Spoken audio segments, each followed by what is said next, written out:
reminder, if you, our speaker series is in the brochure for the remainder of the year. Through May, please take one home, take two, share it. Come back for January, and Alicia has a very good one in store.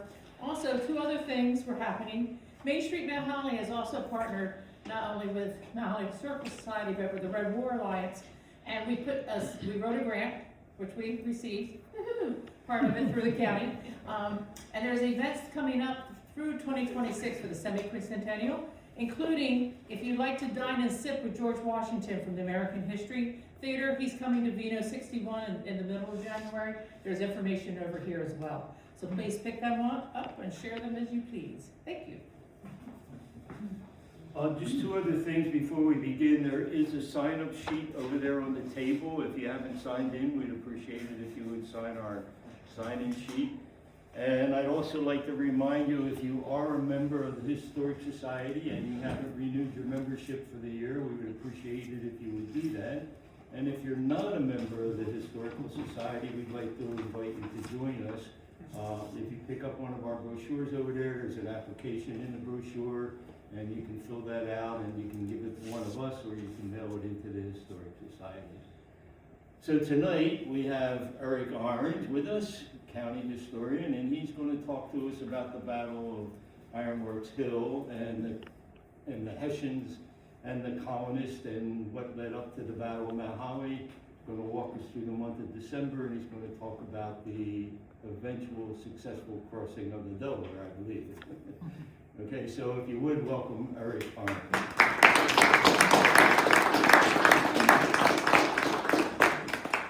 All right, thank you, Charles. So I just have something I want to read to you quickly.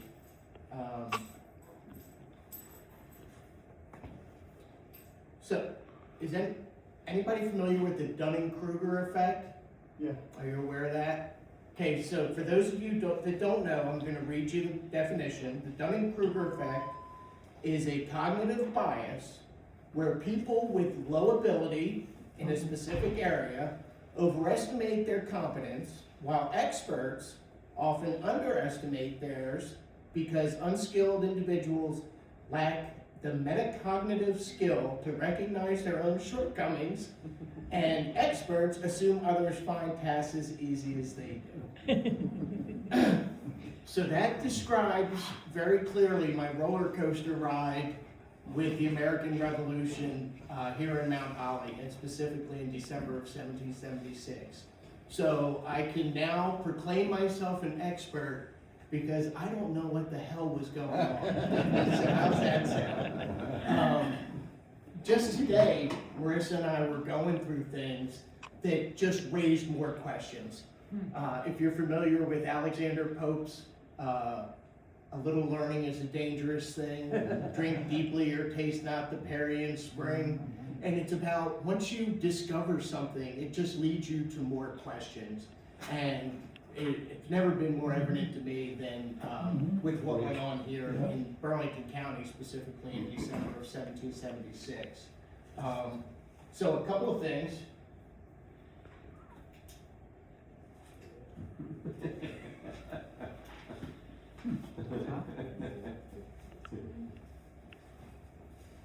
I don't know, man. We do this from time to time.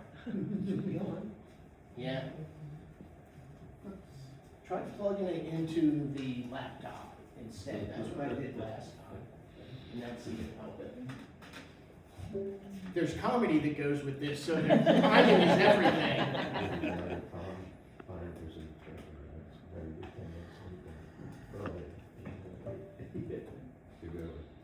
There it is. That's all. Magic. Yeah, you just never know. So a couple of shameless plugs. We've made some videos, and one of them, some of you guys have seen this stuff before. If you go to YouTube, and it's not always easy to find, do your best, or send me an email, and I'll try and give you a link. The first one is Tour Burlington County. It's where I do my best Rick Steves imitation and travel around Burlington County to all the Rev War sites. And we end up having lunch in Mount Holly and stuff like that, so Mount Travel. Marissa and I also did a series of short videos on Margaret Morse, the famous diarist of the American Revolution, who was a widow that lived alone in Burlington. And that's really good and informative. And in fact, coming up in February, we've convinced a lovely young lady to portray Margaret Morse.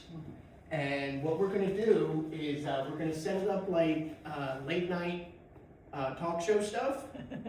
So it's gonna be me interviewing Margaret Morse about this wonderful new book she published, her diary.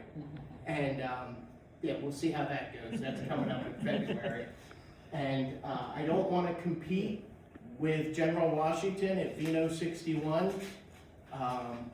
But right around that day, at that time, I'm going to be at the Evesham Historical Society doing this same talk. So if there's something you missed or a question or you want to see it again, you like reruns, whatever it is, I'll be out there.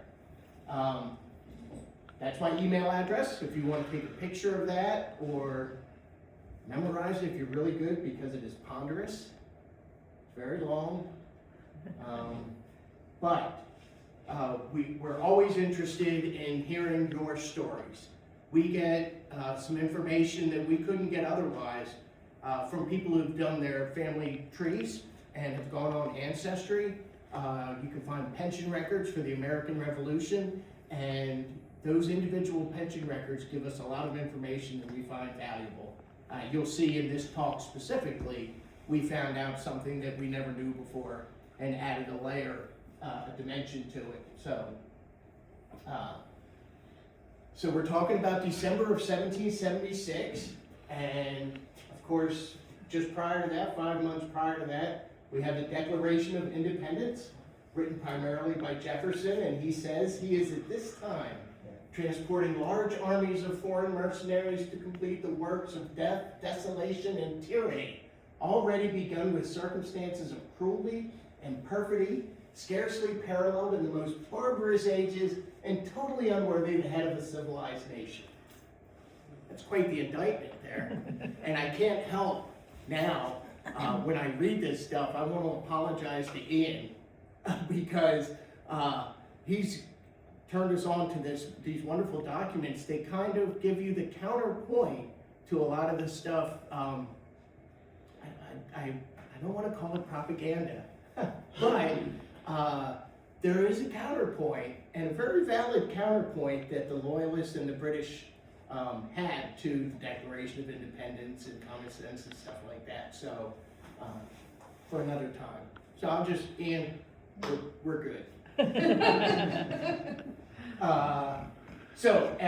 What's happened in November is Washington has suffered a series of defeats in and around New York, on Long Island, White Plains, and Manhattan.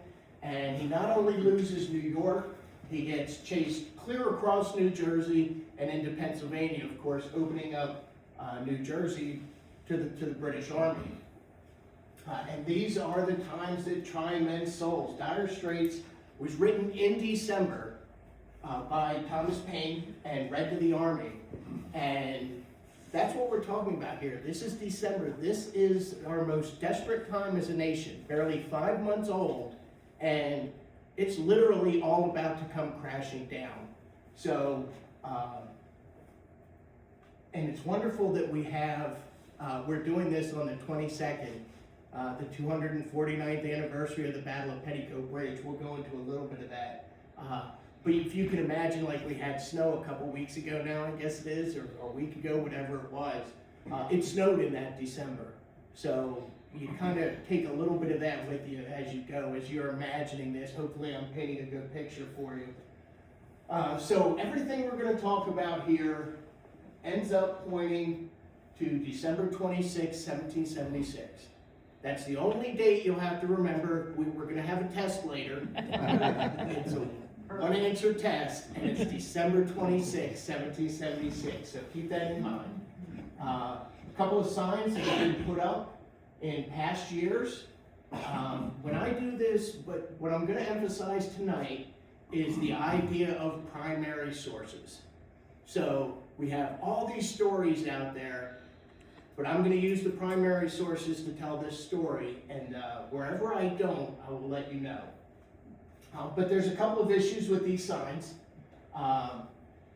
So the first one, the Battle of Ironworks Hill, December 23rd, 1776, a decisive skirmish in the Revolutionary War. Colonel Samuel Griffin's troops were entrenched. They dug trenches, we've heard. At this site, they decoyed Colonel Count Kurt von Donald's Hessian soldiers away from Bordentown, thus reducing the enemy forces defending Trenton and assuring victory by General George Washington's troops after the historic crossing of the Delaware River on Christmas night. A lot of that is true. Okay? The other one, Petticoat Bridge skirmish, there's some bigger issues with this one. So the skirmish happened on December 22nd, today, not the 23rd. So, on orders from General Washington, nope.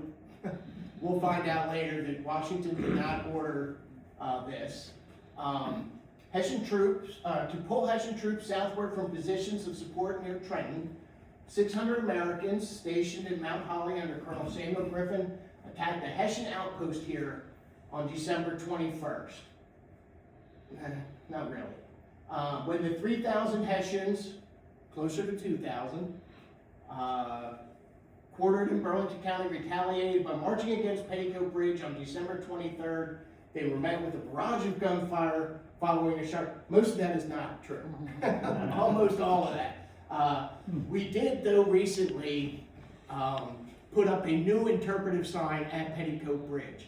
So if you ride out there, you'll see a nice new interpretive sign that's got maps on it and a better explanation on the Springfield side of Petticoat Bridge. So these are the primary sources I'm using.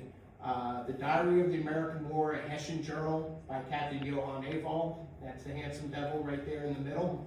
And the Battles of Trenton and Princeton by William Stryker, which is just fascinating.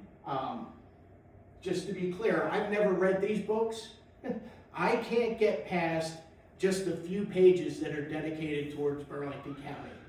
I read them and I reread them, and you learn something new every time. Just little nuances in the stories, and it's as if you've never read them before.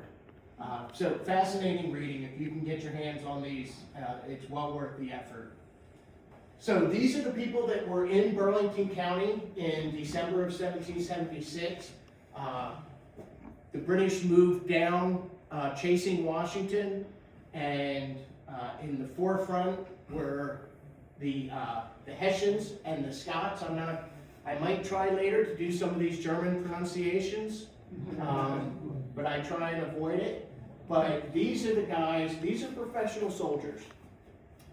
Tested on the European continent, they've fought all over Europe, and they're going up against about 600 men and boys from southern New Jersey, mostly militia from Salem, Gloucester, and Cumberland County, with a few regulars from Virginia. That's kind of what they look like. It's almost, you want to say it's almost comical if these guys weren't killers. The Hessian Grenadiers with the tall miter caps we're used to seeing, Jaegers, they were kind of like the sharpshooters of the German army. Jaegers, I think, translates to hunters. And the 42nd Scottish Highlanders. And these guys were really badass. There's still a regiment in the British Army today, and they're known as the Black Watch. So an intimidating name, to say the least. But these are the guys that were here in Burlington County at that time. These are our heroes. This is, he's got kind of a long name. He came from minor nobility, so I think it's Count Karl Emil von Donat. And this is Samuel Griffin, Virginian. And yeah, so where were they? That's who they were. Where were they? Again, the British here in the Red Stars, with the headquarters back in New York, with a long train of encampments, if you will. basically kind of coming out of Elizabeth and down through New Brunswick and Princeton, pretty much kind of like around like what Route 27 does now. And then some up into what would eventually be Mercer County, and then Colonel Von Donop takes a bunch of guys by, I think, the 14th of December and settles in Bordentown because Trenton isn't big enough to hold all the Hessians that they have there. The Americans, you can see, are for the most part in Bucks County. There's some in Philadelphia. Washington is at Newtown, and then the militia down there again in Salem, Gloucester, and Cumberland. Do we have anybody from down that way? Cumberland County, yeah. So do you know if your ancestor was? They weren't here yet. They weren't here yet, all right, well, we'll work on that. So this is what William Howe says in December of '76. This is a letter, part of a dispatch he writes back to London. And he says, "The chain I own is rather too extensive, but trusting to the general submission of the country to the southward of this chain, and to the strength of the corps placed in the advanced posts, I conclude the troops will be in perfect security." So he's pretty confident there. Do you have any idea why he says trusting to the general submission of the country to the south? So that's us. That's here. We're south of Bordentown, right? Any idea why he thinks that? Quakers, right? Quakers are pacifists, and they generally don't fight. We had a number of them that did fight, and were disowned by the church, but the Quakers are really forgiving, so they let everybody come back in for the most part. But yeah, because of the Quakers, because of the Friends. The Free Quakers in Philadelphia were the ones who fought. They were called Fighting Quakers. Is that, okay, Fighting Quakers? They have their own meeting house, yeah. Right. And then, of course, the strength of the corps placed in the advanced posts. So he's also very confident in the Hessians and the Scots soldiers that he has pressing against the Delaware River. Margaret Morris, again, our heroine from Burlington City who kept a diary. She writes it's a wonderful window into things that were going on in early December. For this poor woman who is stuck in Burlington again, a widow with 4 children, and there's Americans, there's Hessians, they go back and forth, it's kind of an open city. There's boats in the Delaware that are bombing the city, so it's very harrowing for her. But on December 17th, she writes, "Good news, great news, the British are in Mount Holly." Well, certainly that's wonderful if you're in Burlington. But it is interesting. She goes on the 19th, "The report prevails that General Putnam with 1,000 men are on their march." My question is, how does Margaret know? How does she, I mean, these are troop strengths. She knows where they are, how many are coming, who's in charge. She knows, and this is just scratching the surface. She ends up knowing in great detail even some of Washington's plans. It is interesting. I don't want to give too much away because I want you to come in February to see our interview with her, and we're really going to press her on this, and we're going to find out what she was up to. Yeah, I label it, is this a spy ring or a coffee clutch? She knows a lot here. So the things are quickening, things are happening as December wears on. And as we get closer and closer to, what's the date we're remembering? 26, December 26. December 26, right. So this is, so from Thomas Sterling, who is in charge of the 42nd Scottish Highlanders in Black Horse. Everybody know what Black Horse is? Black Horse is modern day Columbus, right. So a gentleman of credit has just come who informs me that 1,000 of the rebels were certainly at Mount Holly, and they were to be at 1 o'clock at Slabtown. Slabtown is Jacksonville, and I'm probably going to call them Black Horse and Slabtown. So just wanted to, there's actually a movement afoot to have Jacksonville renamed Slabtown, to bring that back, and we're all for it. I doubt it will go anywhere. So we're to support them, which we heard came into Mount Holly this morning. He likewise heard that Washington proposed to send over 1,000 or 1,500 men at Dunk's Ferry, which is 3 miles from Burlington, on this side of Rancocas Creek to make a conjunction with the above. Colonel Block has ordered out 3 companies that are at Hancock's Bridge in Bustleton. I have the honor to be, sir, your most obedient servant, Thomas Sterling. So he's writing to Colonel Von Dunham. These numbers are way inflated, but that's okay when you're in the military. You want to plan for the worst and hope for the best. You don't want to say, oh, there were just a couple dismounted cavalry or something like that, and then you do have 2,000 guys in your front. So they're generally careful, and they take in this information, and they know that some of it could be wrong. Some of it could be very accurate. So on December 21st, I say December is heating up. So this is what's happening at Black Horse. The same day, December 21st, Colonel Von Dunham heard from Colonel Von Block at Black Horse that the enemy had been seen that day in the village of Mount Holly.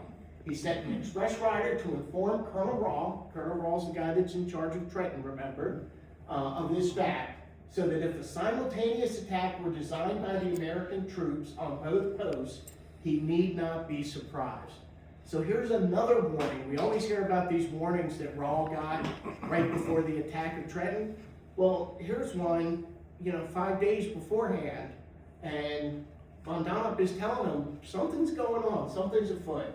At 4 o'clock on Sunday morning, December 22nd, Colonel Von Donop started for Black Horse. When he reached that village, he was informed that the enemy had withdrawn during the night and had left only a picket at the meeting house on the north side of Mount Holly. This seems to have satisfied him, for soon after the noon hour, he left Black Horse on his return to Bordentown. So what's going on is the Americans have been mostly south of the Rancocas Creek in Ayerstown. That's where they set up their headquarters. Mount Holly, West Hampton Township, and Springfield were all no man's land. The British and the Scots and the Hessians were all north of the Assaskunk Creek, and the Americans were all south of the Rancocas Creek. But on the 21st, Griffin brings his men into Mount Holly, and they chase out some of the Scots and Hessians that were just they had the run of the place for a little while. What's interesting though, and this is where there seems to be a lot of confusion, he says that the enemy withdrawn during the night, that's from the vicinity of Slabtown, and left only a picket at the meeting house on the north side of Mount Holly. So many times in the past, people have gotten confused when they hear meeting house. They think of, it would have been the brand new meeting house at Garden and High Street that was built in 1775. The meeting house north of Mount Holly is where Woodpecker Lane intersects Wood Lane Road, and there's a cemetery there. Well, that used to be the main road to go to Burlington and the main road to go to Slabtown, and there was a meeting house there. There was a hotel there run by Abraham Winter. I think Winter is, of course, a big name here in Burlington County, and kind of a little crossroads with a few houses. And that's where he's referring to when he says the meeting house on the north side of Mount Holly, and that becomes important later too.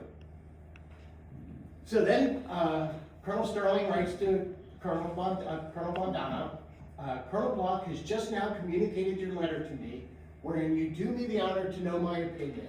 The rebels without doubt mean to beat up our quarters and drive us from hence, from their approaching so near us. So he's talking about what happened that day, the Americans approaching them, getting to Slabtown. I am therefore of opinion, if it is necessary to keep their country for the winter, that we should not wait to be attacked, but so soon as we are certain that a body of them is at Slabtown, which I believe is now the case, that's the 21st of December, that you, sir, with the troops at Bordentown, should come here and attack them before they have time to extend themselves so as to surround us or to form a plan to drive us from hence. I am confident we are a match for them, were their numbers as strong as we hear, 3,000 men. I suppose Colonel Rawl will send a battalion to occupy Bordentown in your absence. I have the honor to be, sir, your most obedient, humble servant, Thomas Sterling. So here we are, as late as December 21st, And this guy thinks that the battle's gonna be here in Burlington County. He thinks it's gonna be that no man's land in Springfield Township that is Slab Town, Petticoat Bridge. He thinks that's where the big battle's gonna happen. He says the Americans are coming, and in fact, he's asking for troops to come away from Trenton. Drag some guys out of Trenton and have them come to Bordentown so they can support us. So, this is that big no man's land that I'm talking about. Mount Holly down here, that black spot, that's the mount. It's right out there. I could probably put my pointer on it. Somebody up on the mountain is seeing that. It's literally right outside the back gate. We're on the mount. So that's there. This is the road that goes to Burlington. This is the road that goes to Slab Town. And then Petticoat Bridge is up here. So on that same day, Colonel Griffin is also writing a letter. And he's ready to fight. He's in Mount Holly, and he's writing this letter to his superior officer, General Putnam, but he also meets with Joseph Reed, who's Washington's basically second in command, adjutant general at that time, and who was in Bristol. But this is what he writes to Putnam in Philadelphia. The enemy abandoned it about 10 in the morning. He's talking about Mount Holly. To all appearances in great confusion, leaving their beef, etc., and fires burning. We made a forced march to come up with them, but the scoundrels in this country had given the information of our advancing. They are now at the Black Horse. From this 7 miles, we are not 600 strong, they at least 700, with 3 field pieces, and from every account expect a reinforcement. I expect a reinforcement this evening of 200 men. If they arrive, I hope to bring to action tomorrow morning. This is a very dangerous post and can't be held without a large reinforcement. I am with the greatest respect, your most obedient Samuel Griffin. So Griffin's saying the same thing. I'm going to fight. He's not going there to lure Von Donop south. He's telling you right now, I aim to fight. I think we can take him. And then this is what the modern day map looks like for now. So Columbus, right? And right out back, this is Petticoat Bridge Road. Here's the bridge down here. There's a couple historic houses in this area, Black Horse up here to the north. And of course, this whole section is slated for development. So, but we've been fighting that fight since 1991. This plot of land, the Carty Farm, was sold to a developer, and still nothing since 1991. So Joseph Reed, again, he's the adjutant general, and if anybody would know what's going on with Washington's plans, this is the guy. And this is, so he gets, he's writing to Washington, and he had a spy that informed him. In Burlington County, he found them scattered. He's talking about the Hessians and the Scots. Through all the farmers' houses, 8, 10, 12, and 15 in a house, and rambling over the whole country. Colonel Griffin has advanced up the Jerseys with 600 men as far as Mount Holly, within 7 miles of their headquarters at Black Horse. He has rode over here for 2 pieces of artillery and 200 or 300 volunteers, as he expected an attack very soon. The spirits of the militia here are very high. They are all for supporting him. Colonel Cadwalader and the gentlemen here, they're in Bristol, all agree that they should be indulged. We can either give him a strong reinforcement or make a separate attack. The latter bids fairest for producing the greatest and best effect. And this is why we know that there was no plan by Washington to send Griffin into New Jersey and then run so that the Hessians would follow him. That was not the plan. Reed he's just now telling Washington about Griffin being in New Jersey, being in Burlington County, and his plans to attack. It's the 22nd already. And he's telling Washington, if Washington had already had this plan all ready to go, Reed would know. And as late as the 22nd, Reed is telling him that the battle's gonna be down here, that we should reinforce Griffin and we should really take it to the Hessians. So, Washington's reply. George Washington and Colonel Joseph Reed on the 23rd. And what's the date we're remembering? 26. The 26th. So it's coming quick. And this is what he writes. Dear sir, the bearer is sent down to know whether your plan was attempted last night.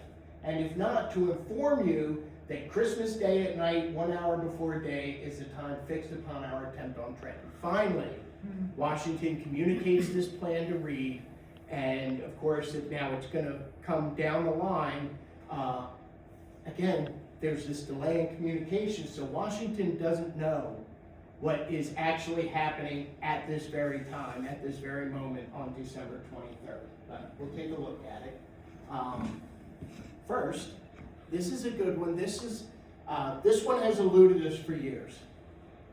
There's a place called the Bunning House. And Captain Avon talks about what happens here, and I'll read this to you. But there was a lot of confusion. Skip Dunker has recently pointed out that on one of Avon's maps, he has a place labeled as the Bunning House. It's in Mansfield Township, and it's on the north side of Assaskunk Creek, right on the creek. There was a bridge that came across the Assaskunk Creek at Cedar Lane. So if you're ever up in Springfield Township or Mansfield, Cedar Lane is kind of a disjointed road. When the Turnpike and 295 came through, it disjointed it. But this house would actually be on the site of the Burlington County Solid Waste Facility. So it's out there. The bridge is still intact, the house not so much, but I'd be interested in seeing. But I don't think that's where the Bunning House was. And it's because of the description that Avon gives us here. So he says, in the afternoon of the 22nd, I was reinforced with an officer and 50 grenadiers and took post at the Bunning House. This post was situated further on from Black Horse and Bustleton.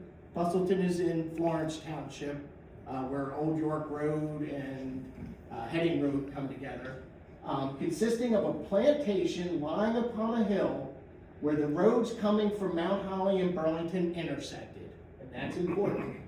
Towards the enemy, I had woodland through which these roads ran, and behind me was an extensive meadow. He doesn't say anything about the creek. And I'm telling you, when you see this map, that house is on the creek. It's oriented towards the creek. I scarcely arrived at this post when the enemy appeared in the wood. I took the Jaegers to reconnoiter him and to learn with whom I had to deal. I skirmished with the enemy, who, since I attacked him quickly, withdrew towards Burlington with the loss of several dead and wounded. I pursued him for a short distance, and after I was certain of his retreat, I returned to my post. One of my Jaegers was killed and another seriously wounded. No sooner had this skirmish ended than I heard heavy small arms fire mixed with cannon fire in the vicinity of Black Horse or Slabtown. This firing caused me no little embarrassment because it was in my rear. I decided to investigate the firing and to fall upon the enemy's rear during his own attack. I hurried as fast as I could. However, the enemy had already been driven back by the grenadiers with heavy losses. Colonel Donop ordered me not to return to the Bunning House, but to choose a post in front of Black Horse. Okay, so there's a lot to unwrap there. But we couldn't figure out where the Bunning House was. When he says where the roads to Mount Holly and Burlington intersected, well, we know now where the modern road from Mount Holly to Slabtown is, but that wasn't laid out until 1804. We have kind of an idea where the old road was, but that came right into Slabtown at that 5 points. We've seen that on maps.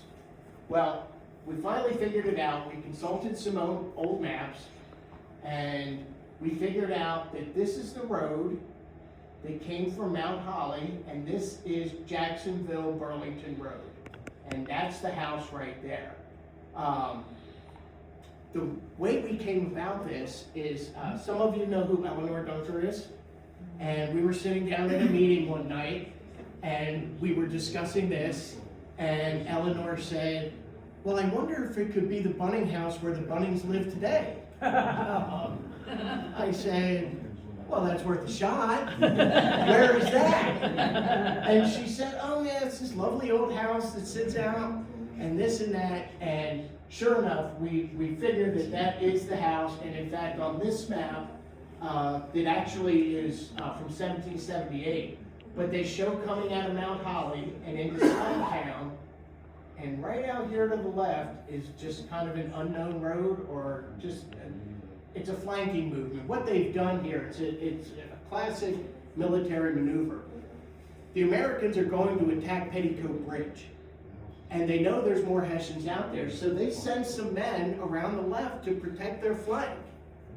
And it just so happens it's a good thing, because they ran into trouble. They run into the Hessians out there on that flank. And he's right.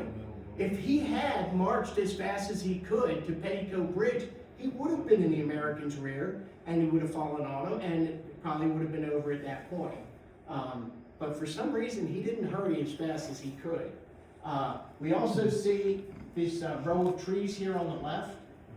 That's where the road is. And it's clearly a foot to 2 feet lower than the surrounding area. And if you look at modern maps of Burlington County, there's still an easement here for Burrs Road that comes through. Again, when they built 295 in the Turnpike, it made Burrs Road disjointed. So it didn't go straight across and up and dead end at the Bunning House. So that's what happens at the Bunning House. And then this is why we know he wasn't up here in Mansfield Township. When he talks about hurrying as fast as he could, if he was out here and came this way through Slabtown, he definitely would have been in the rear of Petticoat Bridge there. So I think he more than likely went up to Mill Lane in Burlington and came up that way and just said what happened. And of course, Petticoat Bridge. How many people made it to the reenactment last weekend? A couple of you? Yeah, try and get out there next year if you can. It'll be the actual 250th anniversary of the Battle of Petticoat Bridge, and they're doing a really great job out there bringing it to us. And this is an illustration, kind of shows a little bit about what it might have looked like at that time. But here are the details. This is from Stryker's book, and Stryker actually traveled to Germany and went through the German records to achieve a lot of what his book says. So he says, on arriving there, he's talking about Colonel von Donop. Now, von Donop's already been to Black Horse. He's been told nothing's going on, everything's cool. He goes back to Bordentown, and then he hears the signal guns, he hears the fighting at Petticoat Bridge. So he hurries back, and he says, on arriving there, he found all the troops under arms. And he was informed that soon after he had left the village in the morning, some 400 or 500 rebels had made an attack on the picket at Rancocas Bridge. So he got that part wrong, it's Petticoat Bridge. And had driven away the sergeant and 12 men of the 42nd British Regiment who were stationed at a small house close to the bridge. We think that was probably a tenant house that was on the Mansfield side, but very close to the bridge. 2 of the men of the regiment were badly wounded in this encounter. On hearing of this attack, Captain Ernst von Eschweg and his grenadier company of the von Linsingen Battalion hastened to their rescue. This company also had a soldier wounded, but they brought the affair to an end. So the Americans attack Petticoat Bridge. They drive back the outpost, the sentries there at the bridge. They get reinforcements from a house nearby. There's some skirmishing, and then they get more reinforcements from Black Horse, and that puts an end to it. So, after everything that's going on in December, all the back and forth, Colonel von Donop has finally had enough, and he's going to put an end to this. He's going to go seek out the Americans and have one last battle to put an end to it. So on the morning of the 23rd at 5 o'clock, Colonel von Donop set out toward Mount Holly with the 42nd Regiment of Scots, the 2 Grenadier Battalions, Linsing and Block, the 12 mounted Jaegers under Captain Laurie and my Jaeger Company. I formed the advance guard supported by Captain Laurie and a company of Scots. So von Donop is getting all of his men massed together. He's getting everybody that's been in Crosswicks and Bordentown and Mansfield Square. They're all coming to Mansfield, about 2,000 of them, and they're going to march on Mount Holly the next day. So this is intelligence. Do we have any Hayneses here? Jude, I know, Jude, it's okay. So this is intelligence from Bazelia Haynes.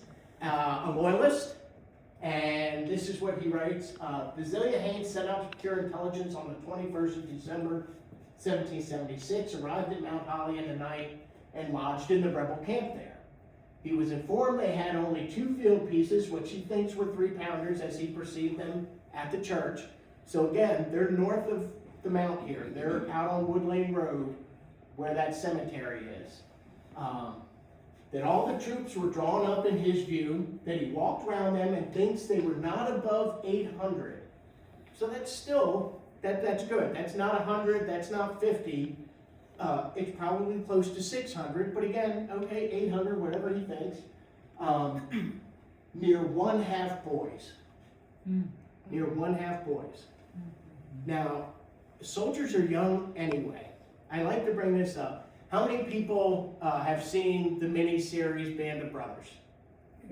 Right? It's one of my favorites. I love it. Right? Every time it's on, I watch it, and the guy who's the lead character in there, the guy that everybody depends on, always makes the right call. He starts out as a lieutenant, then a captain. He ends up as Major Winters. 26 years old. He's 26 years old when he's doing all that in World War II. Soldiers are young, so for him to make the observation that near 1/2 boys, we're talking about boys, 15 to maybe 20 years old, and that's who the militia is made up of at this point here in Burlington County. And all of them militia, a very few Pennsylvanians accepted, that he knew a great many of them who came from Gloucester, Egg Harbor, Penn's Neck, and Cohansey. They were commanded by Colonel Griffin. The ones that are from Gloucester County, at this time, Gloucester County runs from the river to the ocean. There's no rain. And this is Summers Battalion. And these guys, so Summers Point, right? There you go. Cohansey's pitched in today. Cohansey, right, so Salem, again, Cumberland County, and Gloucester County. So this is one of the stories we got from a pension application from a guy from Atlantic County. And it says, sometime after the Battle of Petticoat Bridge between the Americans and the Hessians, while stationed at the said village of Slabtown, and at a time when this declarant was standing as sentinel, he was wounded in the knee by a Hessian, being disabled by his wound from active service. Private Stephen Ford, from his pension application in 1833, in this action he was serving under Captain Joseph Estelle, just like Estelle Manor, right? His wound healed and he served in other places. But we didn't know that there was a battle at Slabtown, at Jacksonville, after Petticoat Bridge. But this guy is saying that they at least had pickets. They at least had sentries that far out. From Slabtown to Mount Holly, I think, is about 3 miles, something like that. So that's how far out they had their pickets at this time. And again, this is what it looked like. No heading road at that time. The only way to get across was Cedar Lane, which is up here, or Petticoat Bridge, which is out here. But you can imagine how important this juncture would be, this crossroads. So we go on. We're at the 23rd now, and the Hessians, it's been snowing. They've been up since 4 o'clock in the morning. Now they've marched on Mount Holly, and this is what we find. In the wood behind Slabtown, we ran into an enemy party, which took new position at a Quaker church lying on a hill at the end of the wood, behind which the entire enemy corps was deployed. So I don't know about his grammar there, the sentence kind of run on there, but we'll take it. Quaker church lying on a hill. He's talking about the Wood Lane Cemetery again. The colonel immediately ordered the Linson Battalion to attack the hill on which the church stood. The Block Battalion was ordered to the left, and the Jaegers with 4 companies of Scots under Colonel Sterling moved to the right through the wood to cut off the enemy from Mount Holly, or to gain mastery of the bridge across the Rancocas Creek, which intersects the town. Okay, a lot to unpack there. So we'll start with, where is this? We have any golfers here? So Deerwood Country Club? Yeah. So if you've played golf at Deerwood Country Club, then you've been on the battlefield. We're talking about, the holes are 14, 15, 16, and 17. And 14 is a heartbreaker, I'll show you that one in a minute. But this is where they are. So this is Wood Lane Road. This is Woodpecker. Anybody here live on Woodpecker Lane? Barb and Ian live on Woodpecker Lane, which is literally one of the oldest roads. So this is all part of a network of the Salem Road that in the 1680s was first laid out to communicate between Burlington and Salem. And Woodpecker Lane was part of that network. But yeah, so only 600 here, Slabtown up here. So they come, and as he says, it would be on Slabtown, and there's about 2,000 guys, and it's an enveloping movement. He says you've got guys going to the right, guys going to the left, guys going straight up the hill. And again, this is kind of what it looks like. This is the road, very crooked road to Slabtown. Again, out that way to Burlington. Avon has basically the same map. This says Von Burlington, and this says Von Slabtown, and here it says Meister House. Again, here's the mount, basically a ridge, and if you look, it's interesting that Avon says Meister House here, which we think is probably a tavern. The same map, same place, drawn by Major John Andre in 78, says meeting. So definitely a meeting house, a tavern, and some other houses were there. It all depends on what you see when you get there. And Captain Avon saw the tavern. That's what got him. So that intersection, though, looks different every time. This is the intersection we're talking about, again. Wood Lane, the cemetery, Slabtown, Burlington. Looks a little different up here. Maybe a road going that way. And then again, this is the Hills map from 1778. Road going to Burlington and going to Slabtown. But the cemetery, right there at the end, the road would have continued Woodpecker right through. This is probably an area, there may be some not headstones, but some interments there. But there was a meeting house that was certainly there. So this is 14 at Deerwood. And this is where they probably would have entered the old road. We think probably incorporated a little bit of Kings Road and maybe a little bit of Gilbert Road. But for the most part, it's out there lost in the woods. But this is where they would have come onto the battlefield. And anybody recognize that? That's the mount, right? Right there, that little white dot. That's actually a building. That's a bathroom for the golf course. But you can see from that distance where it might look like that building is right at the foot of that hill, right at the foot of the mountain. And I think that's why Avon says at that time that it was a church on a hill. Because he's looking at this. This is the view he has. This is a wonderful picture, probably early 20th century, taken from the fairgrounds, looking up at the mount. And this is probably a pretty good idea of what they would have seen, even back in 200 years before this. Farm fields, corn you can see leading up to it. The fence that might have, now again, this isn't Wood Lane, but you can imagine that fence might be where Wood Lane is, and you can imagine a church and the Americans all lined up there. Of course, they're incredibly outnumbered. And again, they're just boys. So it doesn't go well for them. This is what he goes on to say. The enemy, discovering this movement, that's that enveloping movement, withdrew in the greatest disorder through Mount Holly and across the bridge after the Grenadiers had taken possession of the church. Since the Jaegers and Scots pressed close behind them, a part sought to throw themselves into the houses near the bridge, but they were soon dislodged by the field pieces. Isn't that a nice way to put it? You bring cannons into town and fire point blank, they were soon dislodged. However, the greater part of the enemy gained the wood lying beyond the town, through which the highway ran to Philadelphia. That's important too, and by which the enemy saved himself. The Jaegers and Scots pursued the enemy for several miles through the wood, but he made no further stand.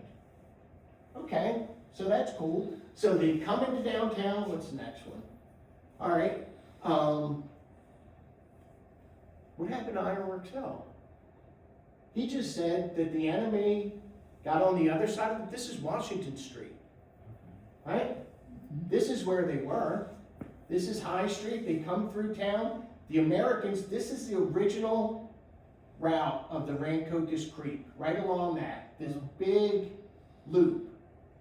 They cut this section in back in the 1940s to alleviate flooding, which if you live in Mount Holly, you know that's funny. Because we have our town hall and our police department right here in the middle of a great big oxbow. Might not be the best place for the important stuff. But this is what happened. They came in, they placed the guns here. This is Robin's Nest. This is the bridge of the original creek. This is what he's talking about. When they bring the field pieces into town and dislodge these guys, it's right here. This is where it happens. We're here for the Battle of Ironworks Hill. What happened? No primary source. There is absolutely no primary source that says that there was a cannonade across the town, that the British were on the mount, and the Americans were on Ironworks Hill. Nothing. No primary source. In fact, the primary source says something quite different. He says this is what happens. Now, we find cannonballs. That's Skip Dunker's hand. So we got permission to go up on Ironworks Hill. We did not dig in the, well, did we dig in the cemetery? Yes, we did. But we had permission and we knew where we wanted to dig. There were no interments around. It was a spot where previously the caretaker had found some cannonballs. So we went there, I don't know if it took us 30 minutes, and Skip had a cannonball in his hand. So usually you hear a story through history and then you do archaeology to prove it. Well, here we have the archaeology, but there's no primary source story. There's nobody that says, here's where we were and this is what we were doing. So we are still looking. I'm not going to call it good.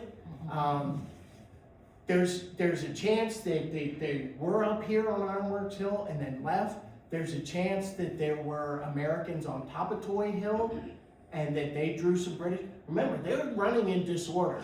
They're outnumbered more than 3 to 1, and they're kids, and they're trying to get away any way they can. So we're not going to close the book on that yet, but I'm anxious to find some kind of primary source that'll clear that up for us. There has been some archaeology done on a house very near Ironworks Hill where I used to live, and this is the hole. I filled it back in by threat of violence, but we found a bunch of cool stuff that shows some domestic occupation near Ironworks Hill. There were workers' houses. The house I used to live in was really quite old, and this is what we found in the back, the pottery with the black glazing. This is a pipe stem that dates from that time, some medicine bottles, things like that. So we find stuff, but now the good stuff gets going. We're on the 23rd of December. There's been a big fight. They started out 5, 6, 7 miles away in Black Horse. They were up at 4 in the morning. They eradicated the Americans out of Mount Holly, and this is what Captain Avald says.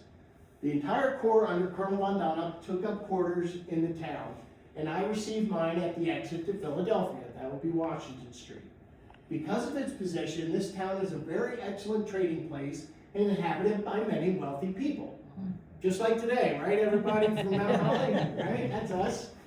Since the majority had fled and the dwellings had been abandoned, almost the whole town was plundered, and because large stocks of wine were found there, the entire garrison was drunk by evening.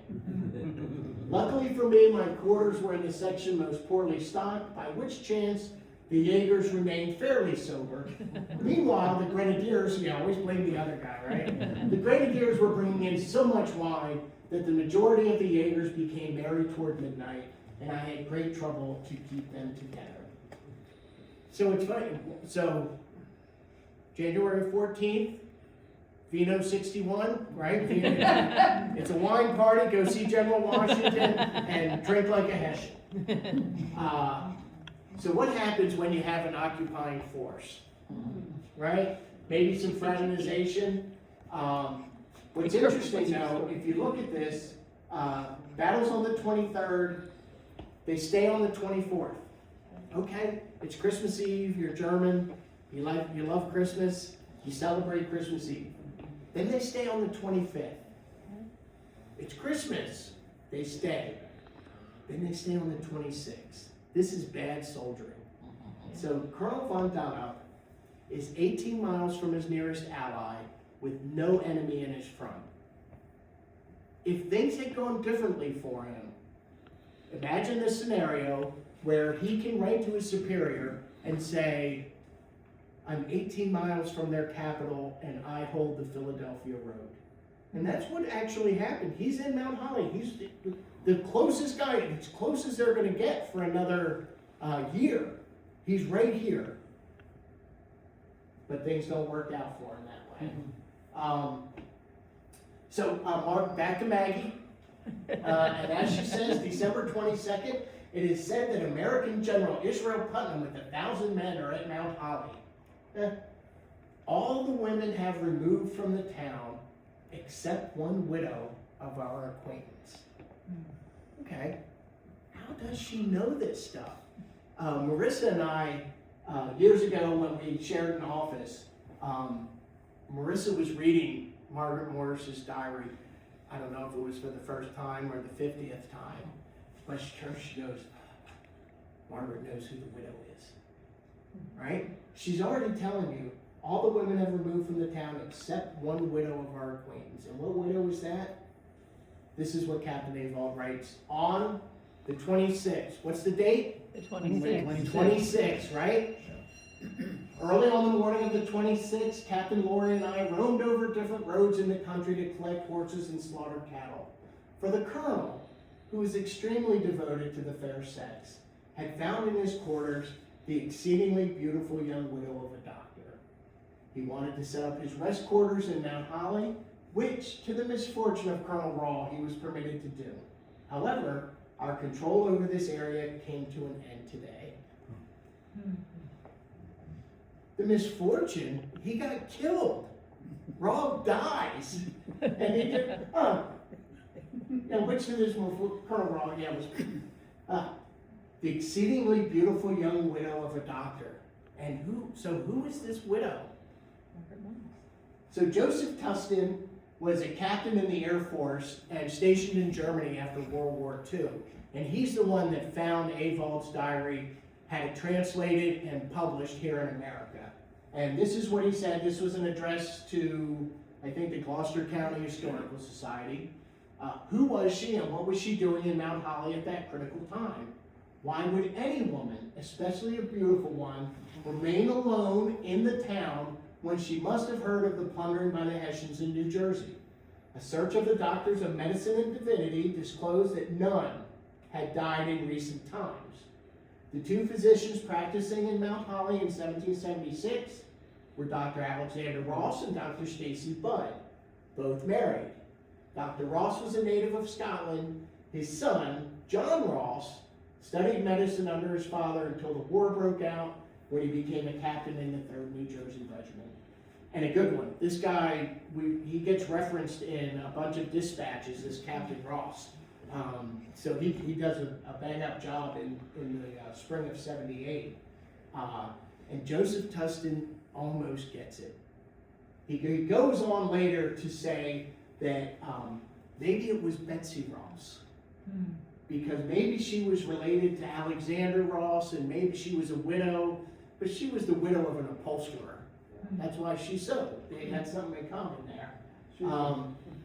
So, who was this widow, and what was she doing in Mount Holly at that time?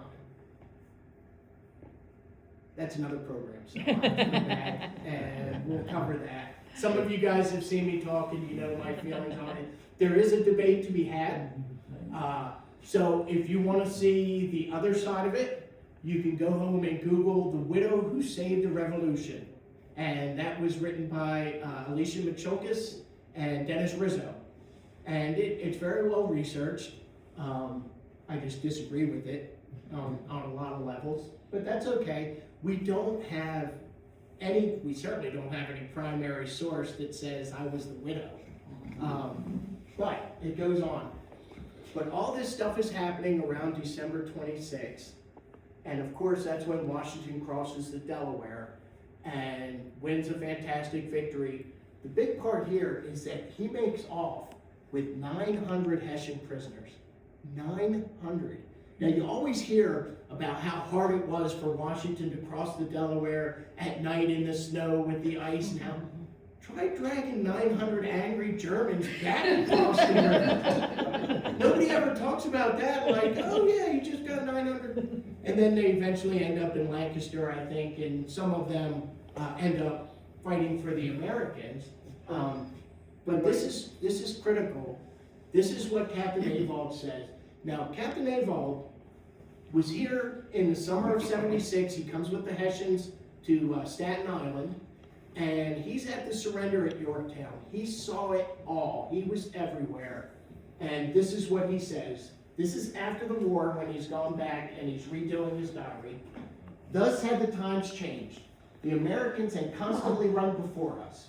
4 weeks ago, we expected to end the war with the capture of Philadelphia, and now we had to render Washington the honor of thinking about our defense. Due to this affair at Trenton, such a fright came over the army that if Washington had used this opportunity, we would have flown to our ships and let them have all America. Since we had thus far underestimated our enemy, from this unhappy day forward, we saw everything through a magnifying glass. This great misfortune, which surely caused the utter loss of the 13 splendid provinces of the Crown of England, was due partly to the fault of Colonel Von Donop, who was led by the nose to Mount Holly by Colonel Griffin, and detained there by love. Oh, right? Isn't that sweet? That's a great love story. So, we have no idea who this widow was and what became of her. Colonel Von Donop tells his boss that he stayed in Mount Holly to get pledges of allegiance to the crown. That's what he was whipping these people in Mount Holly into shape, getting them back in line. Well, we know now what the deal was there. And Colonel Von Donop then, in October of 1777, leads a charge at Fort Mercer. You must know the story. So are you guys familiar with Fort Mercer? So Fort Mercer is Red Bank. It's down outside of Woodbury, and I think it's called National Park now, but right on the Delaware River. And it was a fort that the Americans built because the British had now captured Philadelphia. So they built these forts on either side of the river to bombard the ships. Well, the British knew that if they let the Americans stay there, that they could shut down the shipping coming up to resupply them at Philadelphia. So they send the Hessians over to Fort Mercer, and Colonel Von Donop is leading the charge, and he says, "This will be Fort Donop by evening, or I will have fallen." And he fallen. So he died right there on the battlefield. Now, did you guys hear what happened there a couple summers ago? Yeah, some of you know. So 2, maybe 3 summers ago now, they were doing a community archaeology day. So they bring the families in, they give the kids some tools, and they start digging, and they came up with human remains. So they shut everything down, bring in the professionals, and when they finish, they found the remains of 13 Hessian soldiers who were just buried on the battlefield, probably in a trench that was outside the fort. And actually, we talk sometimes very cavalierly about the American Revolution and the ideals of freedom and independence and all that stuff. But it's a war, and war is nasty. And every one of these engagements, you'll hear Captain Avald says, "Yeah, we killed several of the enemy and I lost 2 guys." And it's right, yeah, just kind of, yeah, we lost. And this is where you don't take your guys back to a church. You don't have a big service. There's no big, if you keep the field after the battle, maybe you can bury your dead right there. And that was the same thing at the Bunning House. Now, not much has changed at the Bunning House since 1776, but he said there were several American dead, and he lost a guy. You know, where are those guys? Are we good? Somebody's gonna be putting a pool in there someday, and they're gonna come up with the remains of these guys. And it's not just here; it is all over Burlington County. So, that's it for me. Do we have any questions?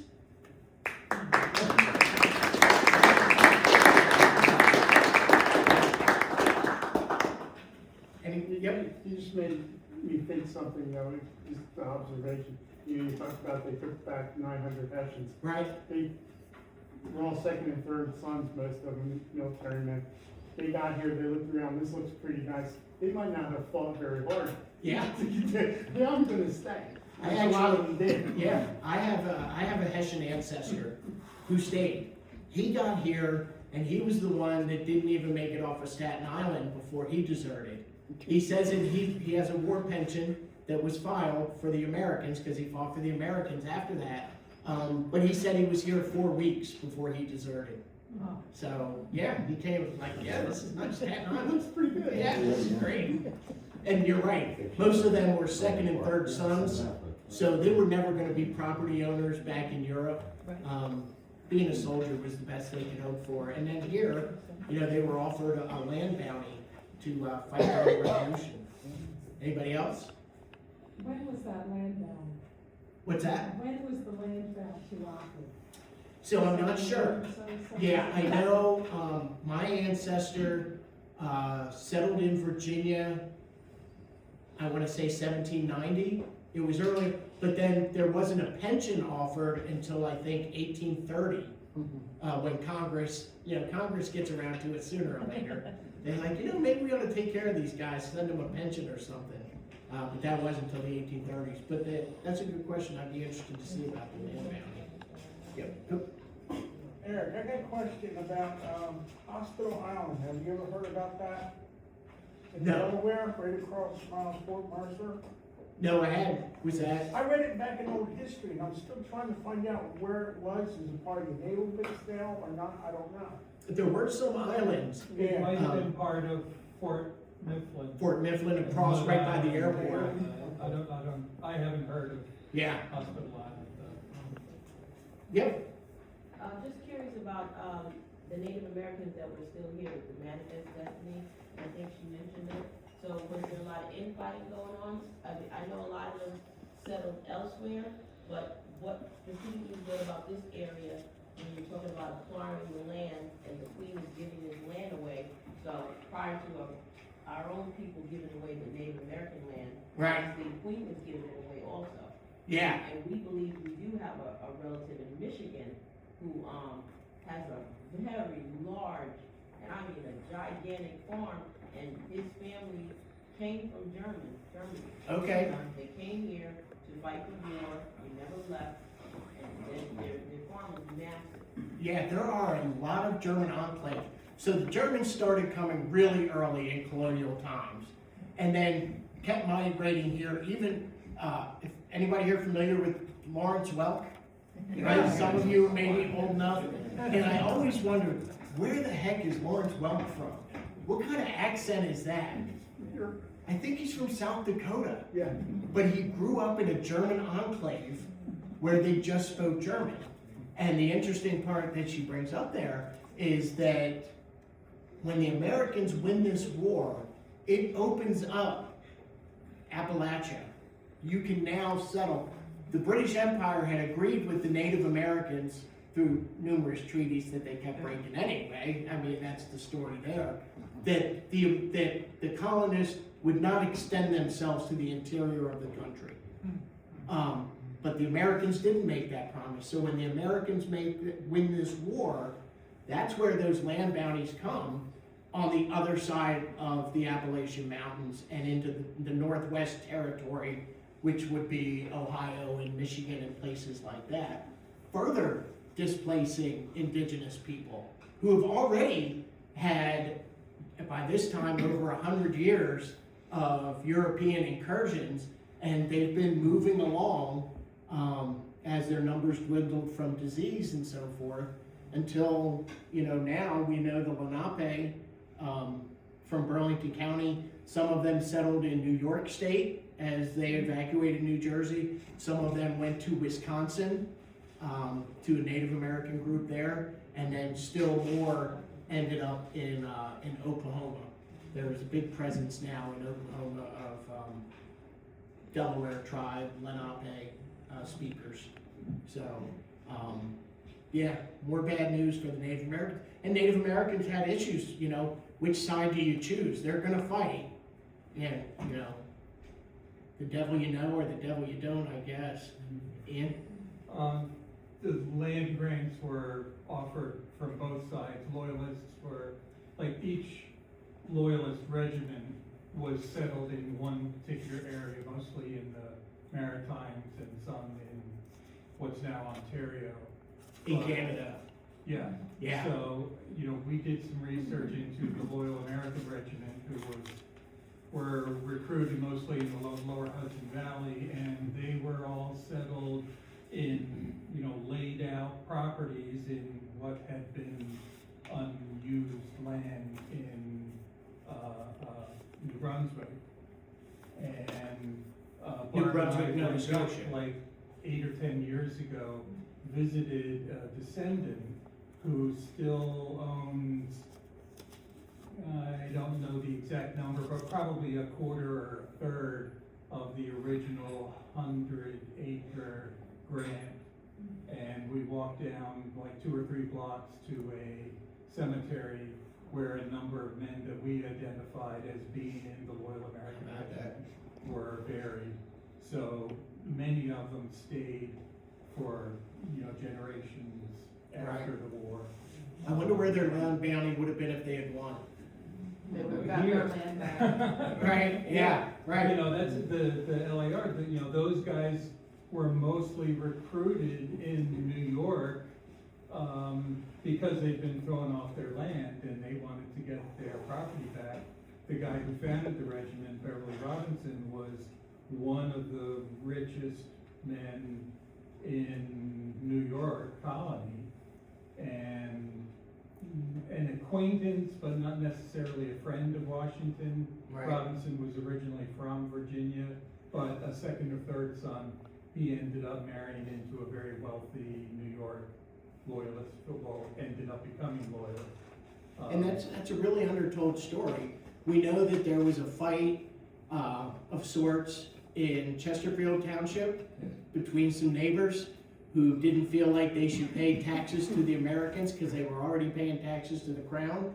And then, of course, Cedar Bridge, the last land battle, I think is the way it's billed, in Ocean County, which... It's this Saturday, by the way. Is it this Saturday? Yeah. Okay, so Cedar Bridge, if you head down Route 72, right off of 72 is this wonderful old tavern that was the site of a skirmish in 1783. 2 years after most people thought the war was over, but it was a local, we'll call it a piney thing. But if you can get there, it's a beautiful place, dirt roads. If you're interested in time travel, that feels like time travel. If you go on Saturday, you'll probably have to park on 610 because the shuttle bus you in. Okay. Because they don't want you pulling up to the side. Yeah, right. So if you don't want to see all that and just want it quiet, go on Sunday. Anybody else? Yeah? Eric, the road, you said Washington Street, in Yes. that alley where they held, would that be more on highway today? It is. It is. So Yep. that was the Philadelphia road? That was the Philadelphia Road. So that went to Morristown also? Yeah, what's interesting is on Avald's map here,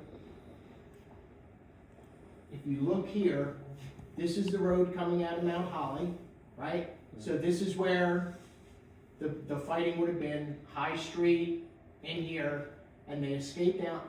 And then, of course, this says Long Bridge, and this says New Long Bridge. So at that time, they had built, this is the one that is very close to what is the modern day bridge in Hainesport. And this one it's just not there anymore.